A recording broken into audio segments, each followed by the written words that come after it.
Info گرنر کے ناظرین کو السلام علیکم۔ تاریخ اسلام کی نئی قسط حاضر خدمت ہے۔ غزوہ سویق سن 2 ہجری۔ قریش کے تمام بڑے بڑے رؤسا غزوہ بدر میں مارے گئے تھے۔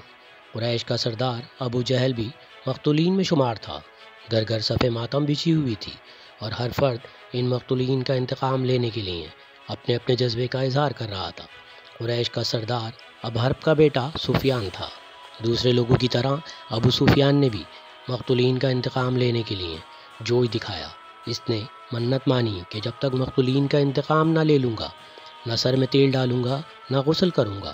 اس سے ظاہر ہوتا ہے کہ ابو سفیان اپنی سرداری مستحکم کرنے کے لیے اپنے جوش کا اظہار کر رہا تھا۔ اس منت کو پورا کرنے کے لیے واقع بدر کے کچھ عرصے بعد 200 سواروں کا دستہ لے کر مدینے پہنچا تاکہ یہاں مسلمانوں کو نقصان پہنچائے اور بدر کے مقتولین کا بدلہ لیا جائے۔ مدینے پہنچ کر یہودیوں کے قبیلے بنو نصیر کے سردار، جس کا نام سلام بن تشکم تھا، سے ساز باز کی۔ یہودی بھی دس پردہ اسلام دشمن تھے، اس لیے اسلام بن مشکم نے مدینے کے خفیہ رازوں سے ابو سفیان کو مطلع کر دیا اور ابو سفیان نے مدینے کے ایک علاقے حریث پر حملہ کر دیا۔ یہاں ایک انصاری کے کھیت تھے، ان کو آگ لگا دی اور انصاری اور اس کے ساتھی کو پوشیدہ کر دیا اور خود فرار ہو گیا۔ حضرت صلی اللہ علیہ وسلم کو جب حالات کا علم ہوا تو آپ صلی اللہ علیہ وسلم نے 200 صحابہ کو ساتھ لیا اور ابو سفیان کے تعاقب کے لیے روانہ ہوئے۔ لیکن ابو سفیان تو اپنی منت کے ذریعے قریش پر اپنی سرداری مستحکم کرنا چاہتا تھا۔ اس نے منت پوری کر دی، یعنی مسلمانوں کے علاقے پر حملہ کیا، کچھ مالی اور جانی نقصان پہنچایا اور راہ فرار اختیار کر لی۔ وہ اتنی عجلت میں تھا کہ اپنے ساتھ ستو کے بورے لایا تھا، راستے میں پھینکتا گیا۔ اسی وجہ سے اس جنگ کو غزوہ سویق کہتے ہیں۔ اس طرح ابو سفیان نے اپنی دانست میں سنت پوری کر دی، لیکن اس سے مسلمانوں پر ایک بار پھر واضح ہو گیا کہ قریش انہیں سکون سے نہیں بیٹھنے دیں گے۔ انہیں جب بھی موقع ملے گا مسلمانوں پر چڑھ دوڑیں گے۔ اس طرح قریش کے ارادوں کا علم ہو جانے پر مسلمانوں نے دشمن کے ہر خطرے کا مقابلہ کرنے کے لیے اپنے آپ کو تیار کر لیا تھا۔ اسلام کا دفاع کر لیا جائے۔ غزوہ احد سن 3 ہجری میں واقع ہوئی۔ غزوہ سویق کے کچھ عرصے کے بعد 3 ہجری میں قریش ایک بار پھر مسلمانوں پر حملہ ور ہوئے۔ وہ اپنی ذہنی تسکین کے لیے بار بار مسلمانوں سے نامرد آزما ہوتے تھے، لیکن انہیں کامیابی نہیں ہوتی تھی۔ اس دفعہ احد کے علاقے میں جو ایک پہاڑی ہے، مسلمانوں کے مد مقابل ہوئے۔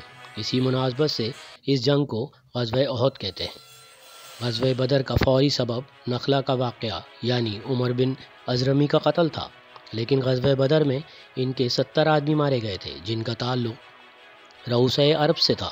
ان میں قریش کا سردار اور سب سے بڑا اسلام دشمن ابو جہل بھی شامل تھا، اس لیے اس کا انتقام لینا قریش کا پہلا اور اہم فریضہ تھا۔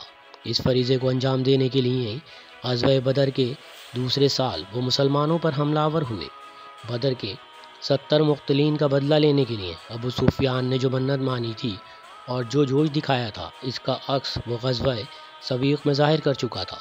اس سے اس کی منت تو پوری ہو چکی تھی، لیکن اصل مقصد پورا نہیں ہوا تھا۔ اس کو پورا کرنے کے لیے ایک بار پھر مسلمانوں پر حملے کی ضرورت تھی۔ اس جنگ کا بنیادی سبب بھی کفر و اسلام کی وہی باہمی رنجش کہہ سکتے ہیں جو ظہور اسلام سے شروع ہو چکی تھی۔ قریش اسلام کو صفحہ ہستی سے مٹانے کے عزائم رکھتے تھے۔ اس عزم کو پورا کرنے کے لیے انہیں ایک بار پھر مسلمانوں سے نامرد آزما ہونے کی ضرورت تھی، کیونکہ غزوہ بدر میں 1-2 نہیں بلکہ 70 آدمی مارے جا چکے تھے۔ اس لیے ہر گھر میں صف ماتم بچھی تھی اور ہر شخص اس کا انتقام لینا چاہتا تھا۔ اس لیے سب نے اپنے انتقامی جذبے کا اظہار کیا جو جنگ احد کا سبب بنا۔ قریش کے تمام افراد نے مقتولین کا بدلہ لینے اور مسلمانوں پر حملہ کرنے کے لیے یہ تجویز پیش کی کہ 1 سال تک تجارتی منافع کو صرف جنگی تیاریوں پر صرف کیا جائے۔ اس تجویز کے ذریعے وہ اپنی عسکری طاقت کو بڑھانا چاہتے تھے۔ اس طرح 1 سال تک تجارتی منافع سے جنگی تیاریاں ہوئیں، جس کے نتیجے میں 3000 کا لشکر جمع ہو گیا۔